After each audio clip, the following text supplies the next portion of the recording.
Romans 7. Did I mention that the explanatory notes are super juicy information? Like, I love knowledge. Anyways, Romans 7. I read from the Institute for Scripture Research, the ISR, because it takes a direct translation from Hebrew to English, Greek to English, and Aramaic to English. Yah is the Elohim of the heavens and the earth, the first and the last and the only, and he's an extremely jealous El. He's so jealous that he doesn't even want the names of idols or mighty ones to come to our lips. And Yah is short for Yahweh, Yahweh, Yod-He, Vav-He. It's like saying Dan, Daniel, Daniel with an E. What is the difference and does matters when people say that Phil, Bob, Sam, and Aaron are the same name when no, they're not. And no one in their right mind would ever believe that, and only a fool would believe that a hammer could force its creator to do anything. And there was no letter J in the Hebrew, Greek, or Aramaic text because the letter J is about 600 years old. While the son of Elohim, Yehoshua, died on a stake for the sins of all of humanity were 2,000 years ago, and a direct translation from Hebrew to English, Yehoshua, is Joshua, and I strongly believe that the son of Elohim's name, Yehoshua, means Yahweh is salvation. You saw that too, Tom Tom? Well, I didn't see nothing, I just heard it.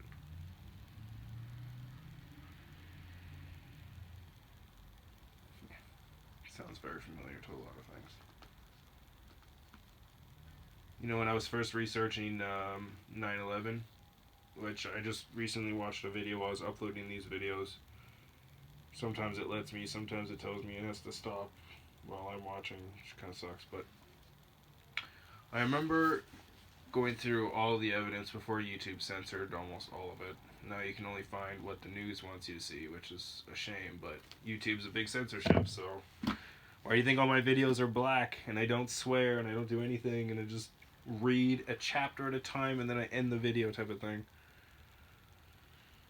Trying to keep myself in the biggest audience that I possibly can get, because either way Yahweh tells us to not have perverse lips, and I have to. It's really hard after like 20 some years to just stop swearing.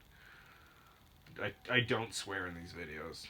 You won't catch me swearing in these videos, and when I do swear, I literally just end the video, delete it, restart.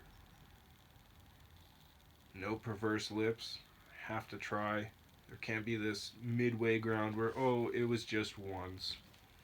I even cut it out of my music and everything else that I listen to, all the stuff that I watch.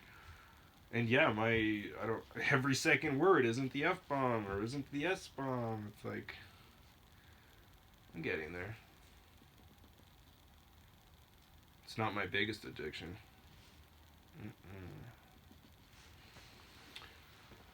Anyways, there were videos where engineers and people that worked inside the building were saying that they had to be consistently evacuated because the construction was somehow unsafe.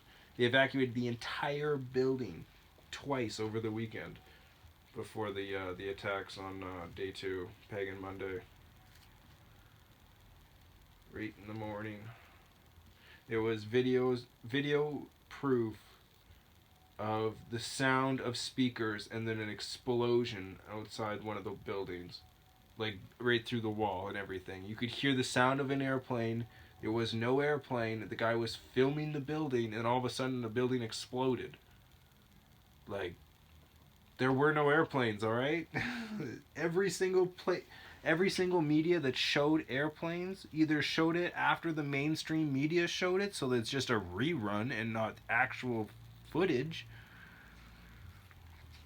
And there's been several times, if you watch real nice and close, you can see airplanes' wings fly underneath of other buildings, but over top of other buildings that are like several blocks away. Impossible for the wingspan of this small airplane, which, by the way, the building could withstand an airplane twice that size.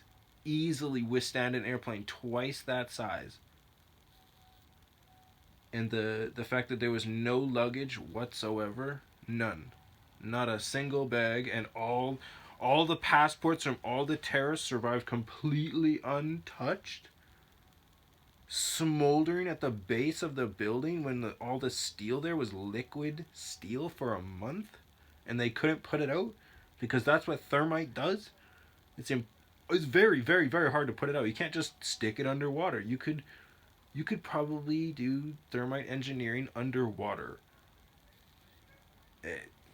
It's an amazing tool. It's extremely dangerous. You should always treat it with respect. It's like a gun. Treat it with respect or don't touch it. Anyways, before I go on a major rant, because this is supposed to be a video about the Bible, Romans 7. Or do you not know, brothers, for I speak to those knowing the Torah, that the Torah rules over a man as long as he lives? For the married woman has been bound by Torah to the living husband, but if the husband dies, she is released from the Torah concerning her husband. So then, while her husband lives, she shall be called an adulteress if she becomes another man's. Again, that's man-made.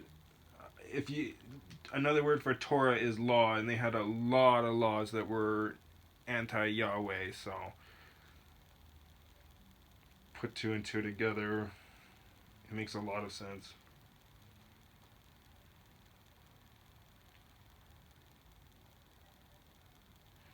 So, my brothers, you also were put to death to the Torah through the body of Messiah, for you to become another's, and one who was raised from the dead, that we should bear fruit to Elohim. For when we were in the flesh, the passions of sins through the Torah were working in our members to bear fruit to death, but now we have been released from the Torah, having died to what we were held by, so that we should serve in newness of spirit and not in oldness of letter. What then shall we say? Is the Torah sin? Let it not be. However, I did not know sin except through the Torah. Again, the man-made laws. For also the covetousness I knew not, if the Torah had not said, you shall not covet. But sin, having taken the occasion through the command, did work in me all sorts of covetousness. For apart from Torah, sin is dead.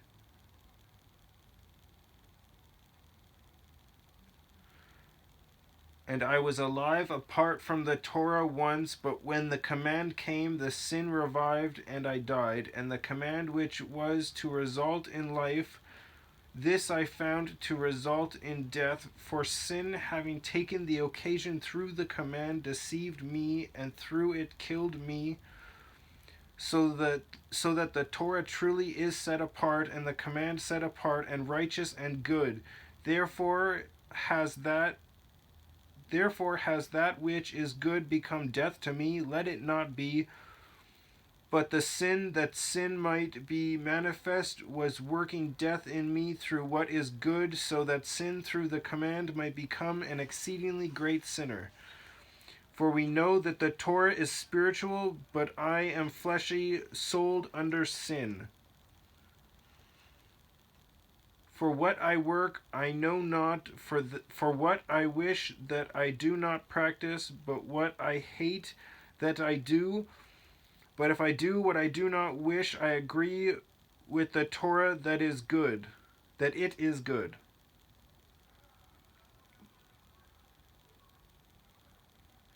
And now it is no longer I that work it, but the sin dwelling in me. For I know that in me, that is in my flesh, dwells no good.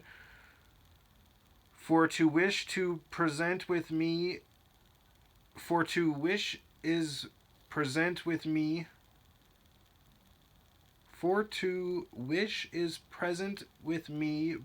work the good I do not find. For the good that I wish to do, I do not do, but the evil I do not wish to do, this I practice. And if I do that which I do not wish, it is no longer I who work it, but the sin dwelling in me. I find therefore this law, that when I wish to do the good, that the evil is present with me. For I dwelt in the Torah of Elohim according to the inward man, but I see another Torah in my members, battling against the Torah of my mind, and bringing me into captivity to the Torah of sin which is in my members.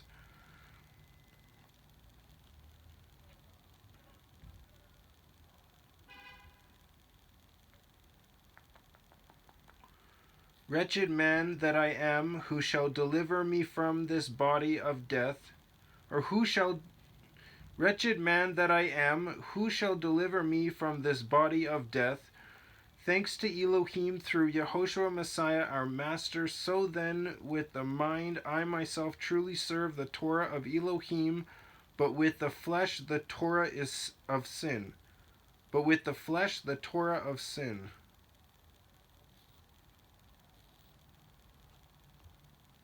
Again, Torah is lowercase here. Again, talking about man-made traditions. Man-made laws. Quite a few times through this it has Torah in lowercase. Because again, talking about all these garbage man-made laws that literally do nothing but make it super hard for and unbearable for the most of the people. And they don't have to follow those what would you call those? Un-Elohim-like commands. Because there's 10 commands, super easy to follow. Those 10 commands basically summed up as don't walk in sin. At all. Ever. Love your neighbors, you should love yourself. Not love your neighbor as you love yourself. Love your neighbor as you should love yourself. A lot of people don't love themselves, so they use it as an excuse not to love anyone else. It's disgusting. Anyways.